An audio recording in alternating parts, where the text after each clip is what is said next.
It's cool that you're experimenting like that. It's real cool, actually. Right now, you want to break it up in 2 steps. First, you'll do something where you get a coal going, and then you'll add it to your tender. Right now, you're mixing the 2 stages where you're trying to get a coal going and where it'll add to the tender at the same time. Mm-hmm.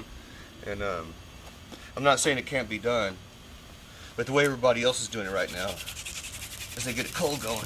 The newest thing. Yes.